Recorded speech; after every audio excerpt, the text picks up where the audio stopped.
por la concepción propuesta por Zapata Barrero, un autor catalán, que nos brinda como núcleo conceptual de esta, que sirve como núcleo conceptual a esta descripción breve. En este sentido, y en sus palabras, ciudadanía se refiere a la posición que una persona alcanza por adscripción o por consecución con el consentimiento y respaldo del Estado. Y acá irá su crítica. Para actuar en la esfera pública. Podemos apreciar que la misma hace referencia a una cualidad que una persona posee para actuar en el espacio público. Esta concepción de la ciudadanía deja entrever que la posibilidad de exclusión está presente en tanto que nuestra participación legítima en el espacio público está mediada por el consentimiento del Estado. Este autor también, considero yo, tiene razón al afirmar que la ciudadanía ha sido históricamente una noción excluyente. Constituye un límite, una distinción para diferenciar a aquellos que pertenecen o no a la comunidad política. Principalmente si percibimos cómo el concepto moderno de ciudadanía comienza a disociarse de una exclusiva dimensión cultural para identificarse con una comunidad nacional jurídica y políticamente estructurada. En todo caso, la ciudadanía es bastante más que un mero instrumento formal. Se trata de una institución que, sobre todo a lo largo de la historia moderna y contemporánea, ha estado estrechamente vinculada al significado de esa vaporosa categoría política llamada identidad nacional. Así, en los procesos de construcción de los Estados-nación, la ciudadanía queda paulatinamente subsumida dentro de la identidad mayoritaria del Estado. Con ello se produce su jerarquización, en tanto que los miembros de minorías culturales, nacionales, religiosas, lingüísticas, pasan a ser ciudadanos de segundo orden cuyo camino para disfrutar de los derechos y deberes de la ciudadanía será el de la asimilación cultural, en sus momentos más crudos, diríamos, ¿no? De modo que, y cito a Eduardo Ruiz, jurista también sobre estos temas, en los estados donde se impuso el concepto de nación política fundamentado en la voluntad de los ciudadanos de pertenencia a su comunidad, las minorías internas sufrirían y sufrieron con el tiempo el intento de asimilación a la cultura dominante. Cierro cita. La experiencia demuestra que cuanto mayor y más exigente sea el componente identitario de la ciudadanía, menor será su capacidad de inclusión.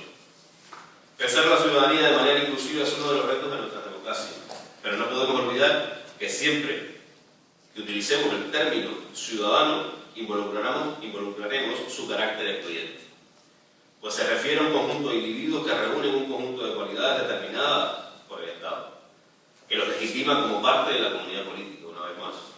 En este sentido, ciudadanía inclusiva, este término, no puede ser entendido como un proceso de conversión ampliado, apresurado y esencialmente en su reducción política, partidaria,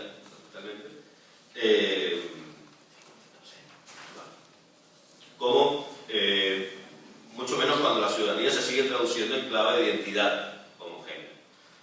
No se trata simplemente de analizar la exclusión de los extranjeros, inmigrantes, de un estatus de ciudadano no problematizado y proponer sin más una incorporación al mismo, sino de comprender dicha exclusión como un elemento más de las contradicciones que el mismo estatus de ciudadanía tradicional implica.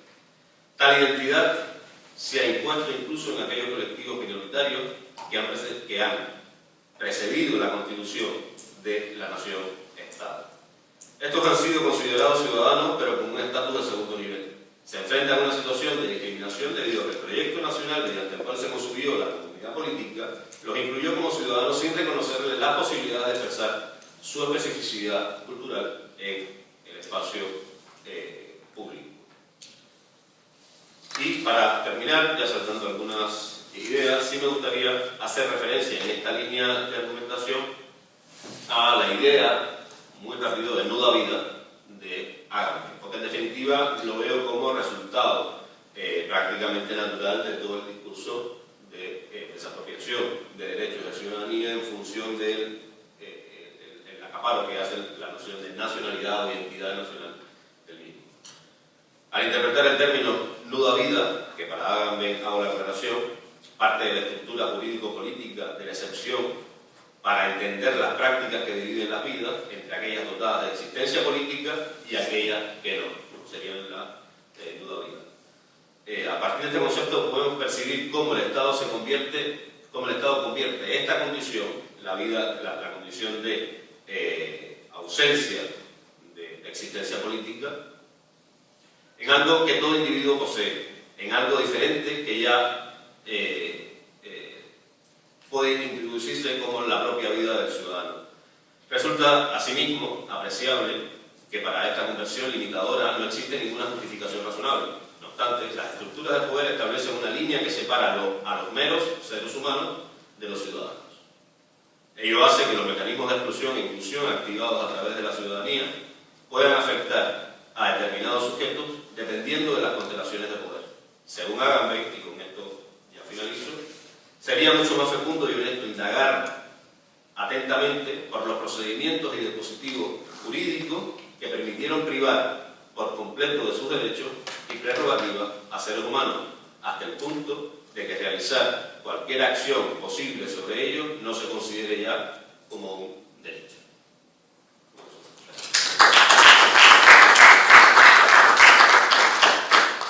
Muchas gracias también, profesor Oliván. Lamento ver, que haya tenido que recortar parte de la exposición, pero la podremos atender más adelante. Le agradezco además, ese final que a todos nos ha recordado la esclavitud en Aristóteles. Se puede reconocer la humanidad y despojarla totalmente de derechos políticos que contraen todos los demás derechos y esclavitud o en último extremo casi, campos de exterminio, ¿no? Que es la paradoja radical última que nos lleva. Hemos conseguido cubrir tiempo, pero tenemos el extra que siempre nos podemos adjudicar antes de que el hambre nos derrote. Y creo que he visto que Yanko ha levantado la mano. Digamos brevemente, intentaremos ser breves, yo no lo he sido. Adelante, Yanko, por favor. Escuchando las propuestas y intentando ser muy breve, parece que todos tocaban de una manera o de otra la siguiente cuestión, o se desprendían de lo que hacían. Mi pregunta la digo ya, desde cada una de las perspectivas, ¿cómo cree que es posible la innovación cultural? O sea, si es posible la innovación cultural desde la política, o al menos desde instituciones con un carácter político o legal o legislativo, digamos. ¿Por qué me refiero a esto? Porque hay una especie de discusión que viene desde hace mucho tiempo, precisamente desde el giro cultural, desde la vuelta de la importancia de la política de la cultura, en la cual si es conveniente o no cambiar la cultura, o si es posible cambiar la cultura, las experiencias culturales desde la política como una especie de innovación, o si hay que esperar que la cultura se cambie a sí misma en esta especie de larga duración, como mencionaba Saúl. En ese sentido, cuando tú comentabas, cuando comentabas el tema de la recepción que se había hecho desde del paradigma universal dentro de la experiencia del derecho brasileño, pues me imagino que habría, con mayor o con menor éxito, habría una voluntad expresa institucional por adaptarla de una forma o de otra, o si simplemente siguió una dinámica que le vino impuesta desde la cultura, desde afuera. Con Karine, igual pensaba en la misma pregunta porque recordaba un libro de Stephen Chapin, o algo así que se pronuncia, Historia Social de la Verdad, que digamos que ponía el énfasis en el papel de los agentes de confianza en la formación del paradigma científico moderno. No desde las instituciones, sino que desde la propia cultura, desde la propia sociedad, emergieron estos agentes de confianza, pone el énfasis en el gentleman inglés, que dio forma a los científicos experimentales de la primera modernidad, Boyle, Hobbes, que fueron más o menos exitosos, que pudieron performar ellos las instituciones que devendrían paradigmas de verdad, como por ejemplo las academias de ciencia, la Royal Academy en Inglaterra.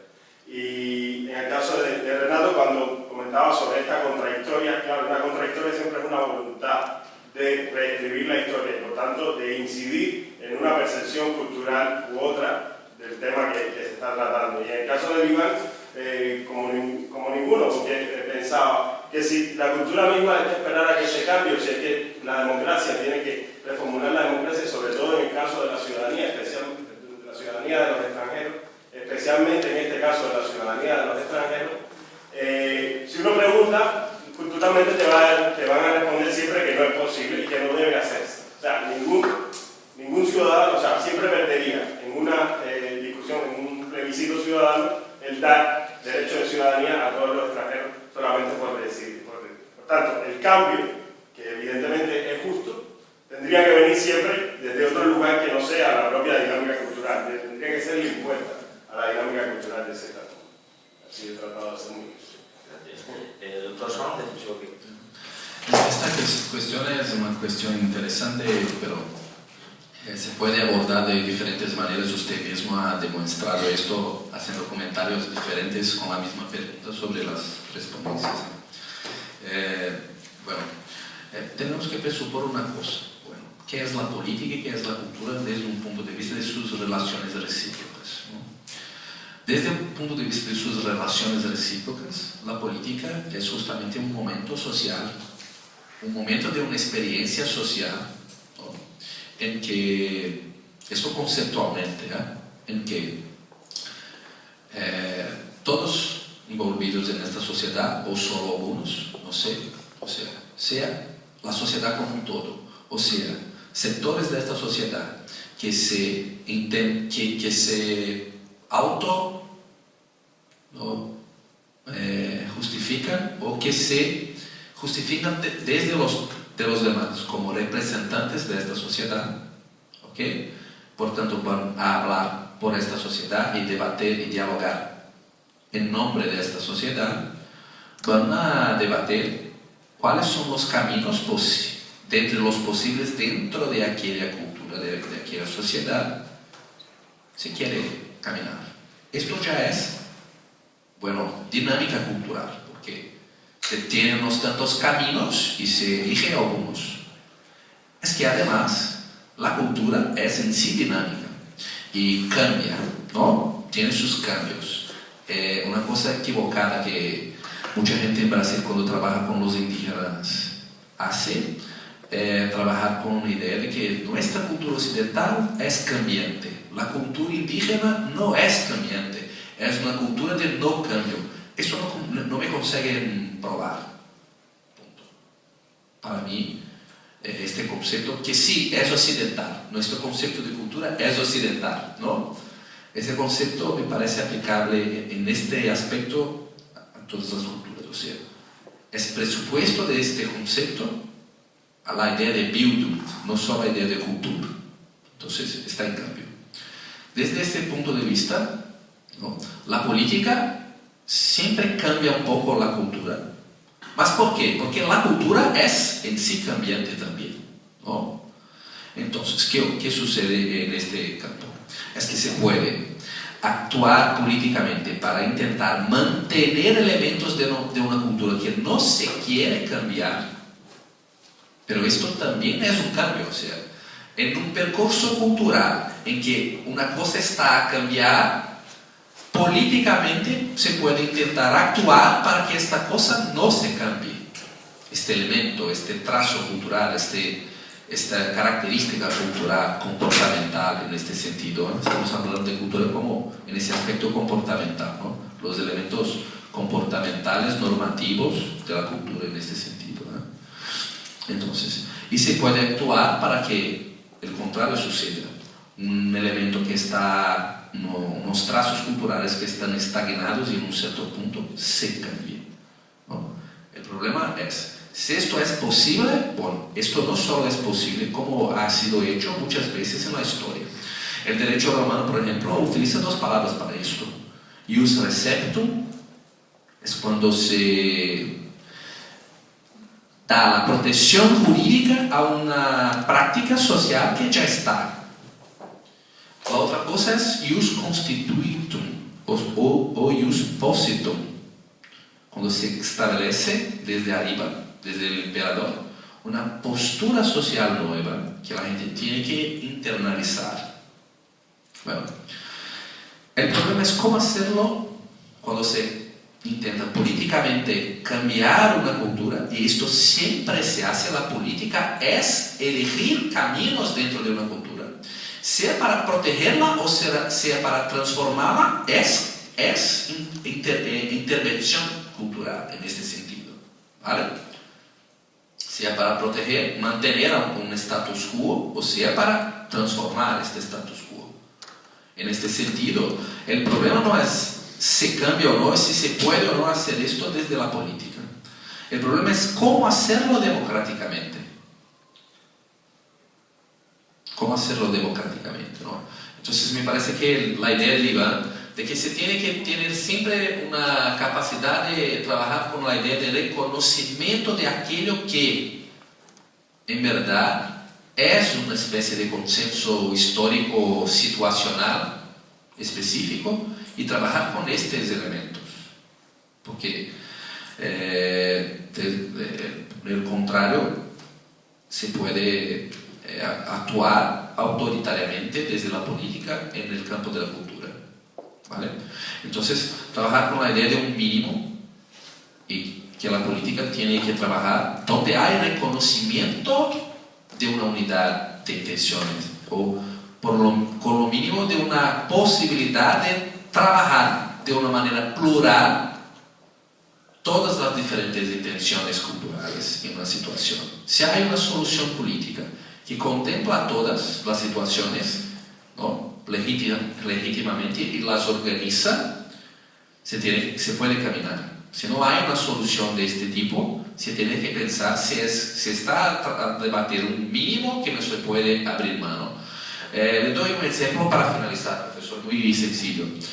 Los trabajadores sin tierra en Brasil, ¿no?, los movimientos sociales, ustedes todos conocen sobre eso, y mucha gente en todo el mundo tiene curiosidad de cómo esto ocurre en Brasil, cuál es la historia de esto en Brasil. No voy a hablar de la historia de eso, voy a hablar de un problema actual referente a muchos trabajadores de movimientos sin tierra, ¿no?, que ahora ya están asentados, pero hay un problema. Su cultura con el trato de la tierra no es una cultura de respeto a muchos aspectos del medio ambiente. Punto. Esto está constatado por investigaciones de cómo tratan la tierra. Entonces, la decisión del gobierno brasileño es: tenemos que cambiar esta cultura.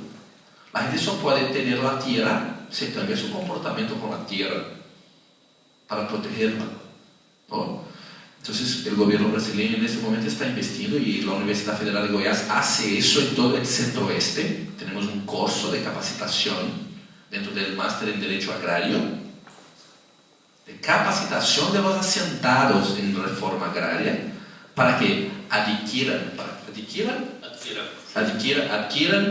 una cultura de respeto al medio ambiente, tal como piensa el medio ambiente el Estado brasileño, que puede pensar el medio ambiente de otra manera y considerar que es respeto al medio ambiente aquello que hace, pero para el Estado brasileño no lo es.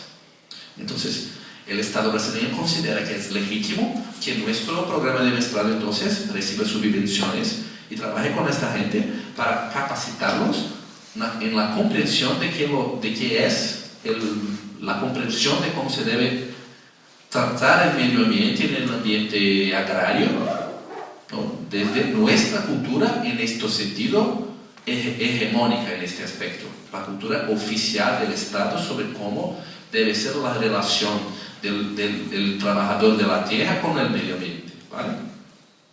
Por ejemplo. Perfecto. La verdad es que el tema me ha interesado muchísimo, porque sí que es verdad que para una buena reforma agraria que funcione a largo plazo, quizás la solución, digamos, liberal burguesa tradicional de repartir lotes de propiedades no sea quizás la mejor, ¿no? Y allí, bueno, eso lo tenía que decir. Creo que amablemente el doctor Renato Torracanini dice que pueden ceder. Sí, no porque hay tiempo, es decir, para minutos nada más. Sí, evidentemente cuando se suele pensar que cuando se discursa sobre esta problemática de la ciudadanía, lo primero tema de la extranjería. Pero la discusión que está expresándose es precisamente incluso el poseer la condición de ciudadano y al mismo tiempo, de un Estado, y al mismo tiempo estar mediado por ausencia de ejercicio de derechos desde contextos culturales, desde contextos religiosos, políticos. Es decir, el problema no es solamente, como yo lo decía, darle la ciudadanía, porque si el problema es la categoría, no el ejercicio de eso. Es decir, el problema es cómo sustraer y hacer efectivos los derechos de ciudadanía de la condición de nacionalidad. Ejercicios como, lo mencionaba el otro día, la ciudadanía residente, que no significa que sean ciudadanos, significa que tengan acceso a la administración, beneficios de la administración del Estado, participación en la administración, en el caso de contextos descentralizados.